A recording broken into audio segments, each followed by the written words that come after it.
IPL का match number 30 Delhi की टक्कर राजस्थान से। पिछली बार जब ये दोनों टीमें टकराई थी शारजा में, तो दिल्ली ने राजस्थान को हराया था 46 रनों से। लेकिन आज के इस मैच के 5 मुख्य पॉइंट्स क्या है, क्या होने वाला है, प्रीव्यू बताएंगे Ajit Agarkar T20 time out पर। हमारा पहला पॉइंट अजीत, बेन स्टोक्स के आने से जो फायदा होने की उम्मीद है, उसके अलावा थोड़ी सी कंफ्यूजन ये हो रही है कि भाई किसे कहां खिलाए, क्योंकि पिछले मैच में राजस्थान ने बेन स्टोक्स को नंबर 1 पर खिलाया, बाकी सभी ऐसे लगा कि थोड़े सा आउट ऑफ पोजीशन हो गए थे। क्या ऐसे में सैमसन को नंबर 3 पर ही बैटिंग कराना सही होगा, क्योंकि वहां पर उनके आंकड़े बड़े अच्छे हैं और करना भी चाहिए उन्होंने। आई थिंक पहले 2 मैचेस में उन्होंने रन बनाए थे 3 नंबर पर।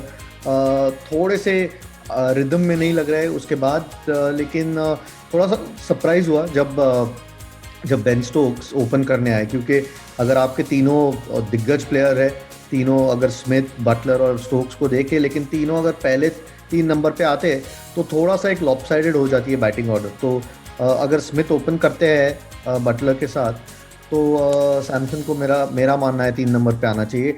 थोड़ी सी बेहतर दिखेगी बल्लेबाजी और मजबूती मिलेगी मिडिल ऑर्डर अगर स्टोक्स नीचे आते। और बहुत दिनों से खेले भी नहीं, प्रैक्टिस भी कम थी, तो और भी ज़्यादा सरप्राइज था कि उनको ओपन करने भेजा।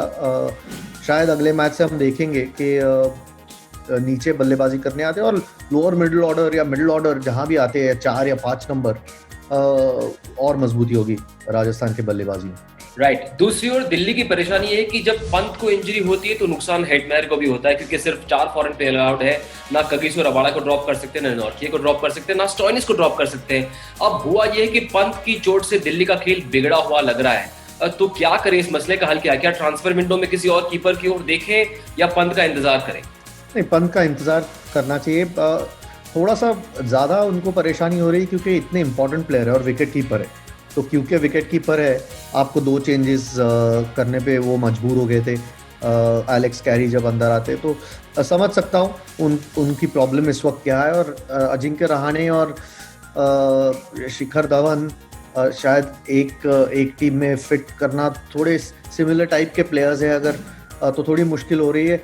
वो उम्मीद करेंगे पंत की इंजरी ज़्यादा ख़राब नहीं है और जल्दी से पंत वापस आए, क्योंकि उसके बिना इस वक्त आप ट्रेडिंग विंडो में उतने अच्छे कीपर को लाना, वो मिलना और दूसरी टीम ने आपको वो कीपर देना बहुत मुश्किल बात है। तो पंत की इंजरी सुना तो नहीं है कि बहुत ज़्यादा ख़राब है, तो अगले मैच में शायद वो वापस आ जाएंगे। राइट। दूसरी परेशानी है कि बॉलिंग में ईशान शर्मा भी अब टूर्नामेंट से बाहर हो चुके हैं, तो दिल्ली जिनका सफर अब तक अच्छा चल रहा था, अब थोड़ी सी उनको टेंशन हो रही है। तीसरी टेंशन या एक और टेंशन ये है कि टॉप 3 में रहाणे और धवन बैलेंस बिगाड़ रहे हैं। एक T20 टॉप ऑर्डर में 2 एंकर्स का फिट होना कैसे संभव हो सकता है? मुश्किल है, पर समझ सकते हैं क्योंकि प्रूवन प्लेयर है रहाणे, अच्छे प्लेयर रह चुके हैं इतने सालों से। लेकिन जब अच्छे प्लेयर रह चुके हैं, वो टॉप ऑर्डर में या ओपन जब करते थे राजस्थान के लिए, तब अच्छा कर रहे थे।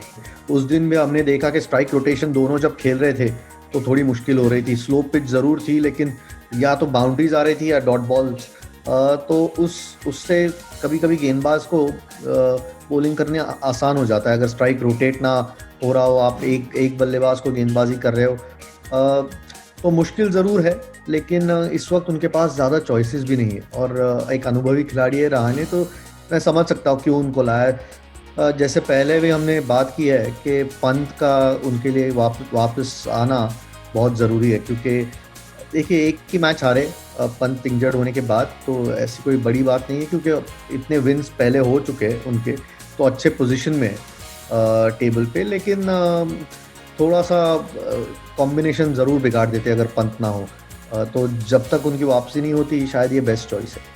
राइट। हम इस टूर्नामेंट के लीग स्टेज के दूसरे हाफ में पहुंच चुके हैं और ऐसे में जो स्लो गेंदबाज हैं, जो वेरिएशंस हैं, उनकी अहमियत बढ़ जाती है। और ऐसे में क्या उनड़कट साबित हो सकते हैं तुर्क का इक्का?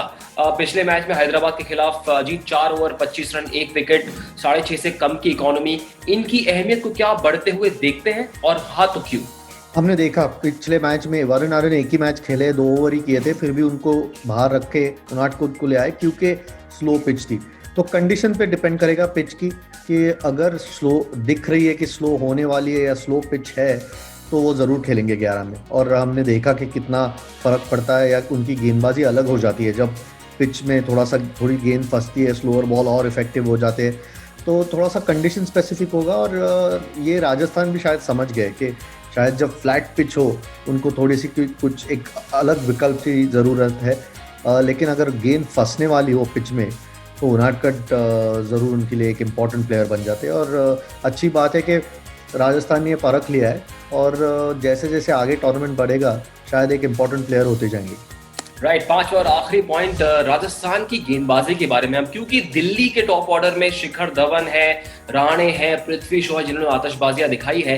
राजस्थान की बॉलिंग पॉइंट ऑफ व्यू से क्या आपको लगता है कि जोफ्रा आर्चर के 3 ओवर्स पावर प्ले में कराते हैं? क्योंकि अगर आप दिल्ली को शुरुआत में अटैक नहीं करेंगे तो शायद आर्चर के लिए जिम्मेदारी बढ़ जाएगी डेथ ओवर्स में, अगर उनकी ओवर बचा के रखते हैं तो। क्या 3 ओवर पहला, तीसरा, पांचवा आर्चर के लिए? अटैक करना ठीक है लेकिन 3 ओवर आर्चर नहीं कर सकते शुरू के पावर प्ले में या शुरू के ओवर्स में, बिकॉज उनके अटैकिंग बॉलर है, मेन गेंदबाज है उनके, तो उनका एक ओवर बीच में और एक मिनिमम एक ओवर एंड में राजस्थान को ज़रूरत है। तो सुनने में या बात करने में अच्छा लगता है कि क्या पहले 3 ओवर कर सकते हैं। अच्छी बात यह है कि नई गेंद से गेंदबाजी कर रहे हैं और विकेटें लेना ज़रूरी है, लेकिन 3 ओवर अनलेस के 3 या 4 या 5 विकेटें गिर चुकी है पावर प्ले के समय, तो शायद उनको तीसरा ओवर करवा सकते हैं। नहीं तो उनके ओवर बाद में रखना ज़रूरी है, क्योंकि अटैक आप बाद में भी कर सकते हो उनकी गेंदबाजी से, इतने अच्छे गेंदबाज है। क्विक प्रेडिक्शन आसान, दिल्ली? और देखिए दिल्ली बेहतर टीम है। दिल्ली का थोड़ा सा फॉर्म, एक मैच हारे ज़रूर है लेकिन एक अच्छी टीम के खिलाफ मैच हारे मुंबई इंडियंस की, तो दिल्ली फेवरेट्स होनी चाहिए, लेकिन उनको खेलना अच्छा होगा। क्योंकि कभी कभी जब आप थोड़े से डिसरप्शन ज़रूर हुए हैं टीम चेंजेस में, जिस तरीके से उनका फॉर्म चल रहा था, तो वो जल्दी जहन से निकालना होगा और ये विक्ट्री की ज़रूरत है। लेकिन मेरे लिए फेवरेट्स दिल्ली कैपिटल्स। राइट, दूसरी ओर राजस्थान रॉयल्स के लिए बेन स्टोक्स वापसी कर चुके हैं। पिछले मैच में ज्यादा कुछ किया नहीं, महज 1 ओवर डाला। उनकी ओर से भी कुछ आतिशबाजियों की उम्मीद और तलाश इस टूर्नामेंट में चौथी जीत की। दिल्ली चाहते हैं कि अपनी छठी जीत दर्ज करे। फिलहाल हमारे इस 5 पॉइंट रिव्यू में इतना ही। Thanks so much Ajit for joining us on T20 time out on ESPN cricket.